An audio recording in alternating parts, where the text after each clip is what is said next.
So here's a little walkthrough Mapes Creek at Kubota Natural Area. So we've got a sign up. We're gonna take down these locust trees that are leaning on the fence and have become embedded in the bark of the tree. So we got some little service berries planted here. There's a brush pile there for the tree crew to get rid of, thank you. And then their sign up for notice. They give a couple weeks notice to citizens who are interested in trees coming down. So basically this one's a southern magnolia, it's staying. It's got some issues here with this old stake. And it's been leaning against this fence so long that the bark has grabbed onto that barbed wire. There's another one down here. You can kind of see the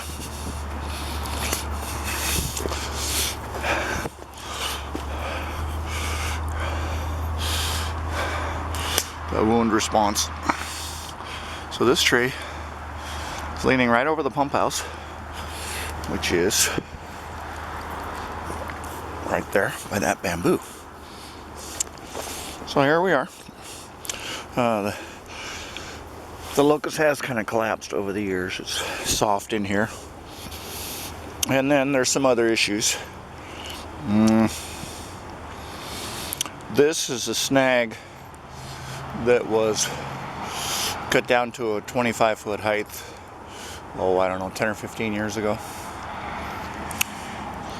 And it's hollow. So we are going to make that thing safe.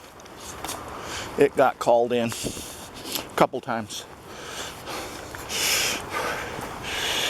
as a demonstration of the fact that this tree is unsafe, or how unsafe it is. Let's just take a stick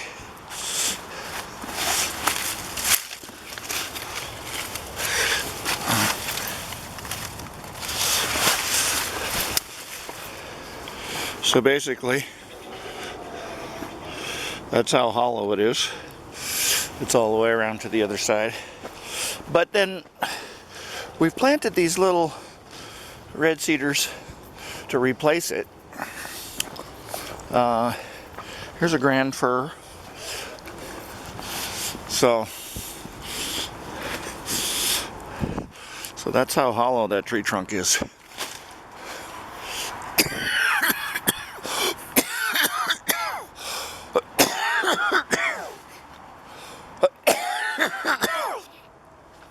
So we've got a little plantation here. All these yellow ribbons.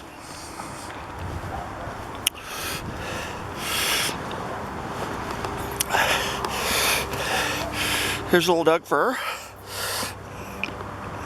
About a couple feet tall. So let's just finish with our walkthrough so everybody can get the full picture. There's some nice trees that are existing here. Like here's a red cedar, there's a red cedar, and another one kind of out more towards the street. Those are three nice trees in a row here. And then you've got other things. Big leaf maple, it's young and intact.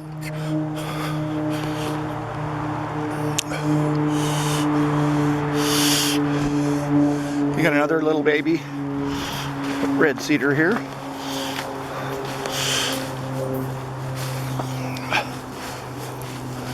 One, two, three.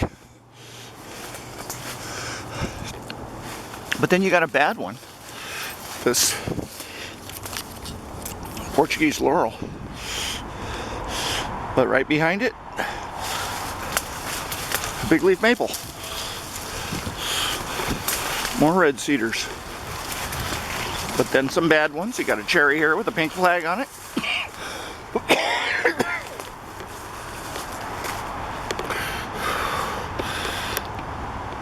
couple alders, clump of filberts,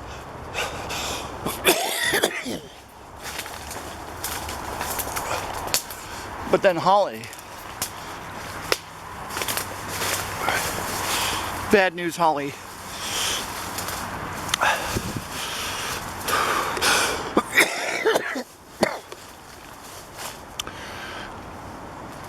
Bad news white hawthorn with a flag on it. If you look up in there, it's a rat's nest. It's full of hangers from that big Lombardy up above it, which drops pretty much constantly. Then you got on the left an English laurel stump that I shortened up because it was blocking the path here. We'll poison that one. And then half a dozen hollies, some skinny ones. These are really bad news. Another white hawthorn, holly, but then a beautiful birch. Huge, old overstory. Right behind it is the English laurel that's probably 75 feet wide. So I don't know if you have 75 feet wide English laurels in your patch of woods, but here's what one looks like. About 20 trunks. And then as we bust through, as my handsaw hooks on my shoelace, you got some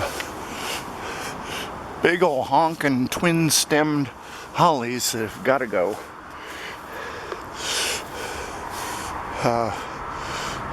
Actually, Portuguese laurel. 3-stem Portuguese laurel.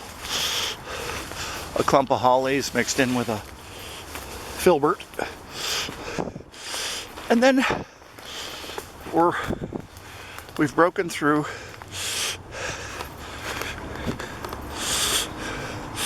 kind of on the other side of those western red cedars. So what we have in the distance is a freestanding clump of 2 Lawson cypress. These are the things that you see most on the aerial photo because they're standing all by themselves. I think the plan is to cut the lower branches because this is a place where the campers hang their tents.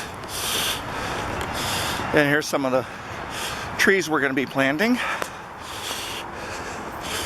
But all this lower growth on the Lawson cypress has to go. And then this is some of the work that we've done. So basically there was a house sitting here, and this was the yard of the house. So we dug up the lawn, planted our seedlings in volunteer work parties. We got western red cedar, we got some shore pine here.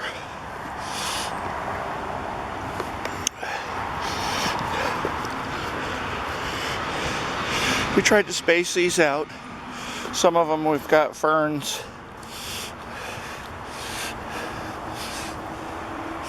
And then we piled branches alongside it so that in case a vehicle got in here, it wouldn't run over the seedlings. But then you got more locusts, half a dozen locusts. But then we're off the property right here. Right in behind this western red cedar is the neighbor's property, which is slated for development, which is kind of its own little can of worms. And the creek is back there. And if we walk over next to the creek, we'll see that the hollies were allowed to take off. And we've tried to cut a path in through here. You can see a fence post.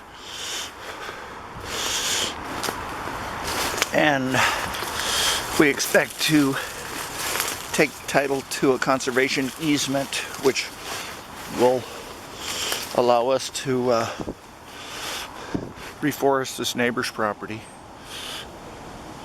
which is pretty lush. And there's big old honking cottonwood trees right in here. And then there's some big ol' honking snags. There's a 60-foot, it looks like big leaf maple dead snag. The ivy goes up these trees. This is all ivy. So you got 50-foot ivy. Pretty extensive. The neighbors haven't done anything with their property.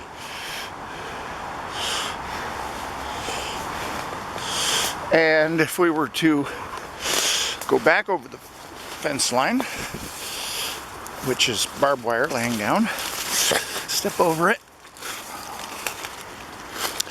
look out towards the street, and continue downstream.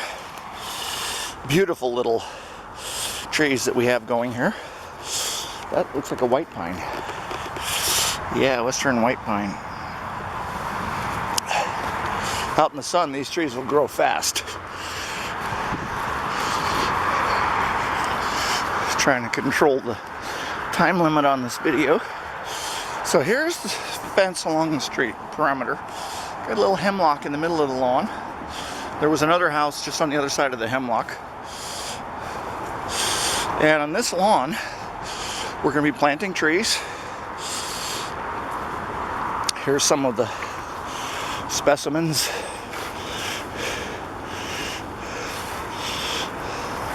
Here's a dead tree that was covered with ivy that just fell over across the property line onto our lawn. Excuse me.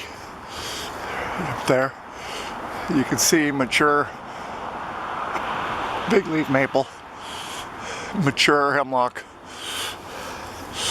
and that's where the Mapes Creek goes into a culvert and goes on the other side of that blue house. Goes underneath Renton Avenue through the culvert.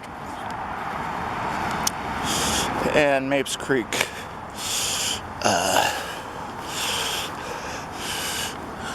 sits right here. There you go. So, welcome to our little project. Sorry about the panning. Let's just pan back. And Michael Oxman, Forest Steward, signing out.